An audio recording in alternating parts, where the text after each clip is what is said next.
right, time to talk about some sweet treats. Joining me now is Sophie Bifield. She is with Sophie Bifield Cake Company. How are you doing today? Good. Okay, so you started your company in 2010. Yes. And it originally started with wedding cakes. Why did you create the company? Well, I started with wedding cakes because I was looking for my own wedding cake. I was in Toronto at the time, and I couldn't find what I was looking for, but I did come across a school, and I just thought I'll give it a go, and it sort of just started from there. Right, so you couldn't find the cake you liked, so you figured I'll figure out how to make my own. Yes. Okay, so now in the last little while, you've branched away from just wedding cakes and started to include dessert tables. I have, Why yeah. did you feel the need to include that? It was a bit of a natural transition, really. I started realizing that for a lot of weddings, they didn't necessarily want the big cake. It was more part of a late night dessert, and they wanted sort of cookies and cupcakes. So I started just to put it all together, and it kind of just happened that way. Okay, and apart from weddings, what are people approaching you, asking you to create sweet treats for? What types of events? Well, they can really be for any events. We get a lot of requests for corporate events, weddings, bridal showers. And some birthday parties too. Okay. So what are the different types of sweet treats we're looking at here? We have some regular sized cupcakes here. There's some mini ones. There's some marshmallow in the center there. Is that what that is? The little, or these are the marshmallows? Those are the marshmallow. These are mini cupcakes that have like a macaron shell on top of them. And what is the blue made out of? That's made of gum paste. That's edible too. Really? Okay, and then we've got marshmallow squares. I've never heard of something like that. Really? Yeah. And then over here are coconut balls? Yeah, those are cake truffles. They're dipped in white chocolate and coconut. And then there's cookies on there as well. Okay, where do you get your inspiration from?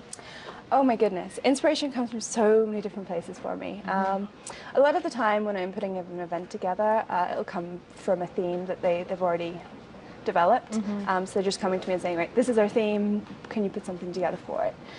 This was a bit of a springtime in Paris theme that I've put together here. So.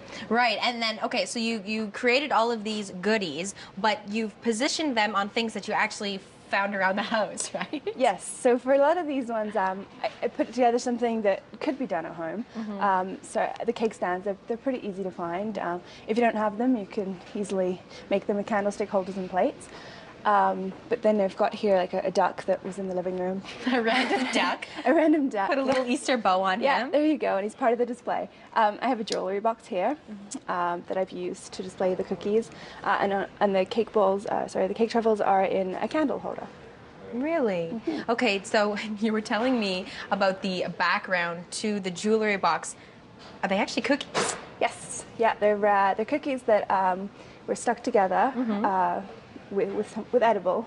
They're edible. And then I just painted on them to make one big cookie painting. And what do you, like, I would assume that the paint is edible as well, right? Yes. So what are you painting them with? Well, that was painted with a food coloring. Okay. But it can be done with food dye pens as well. Very neat. And you learned how to do all of this at school?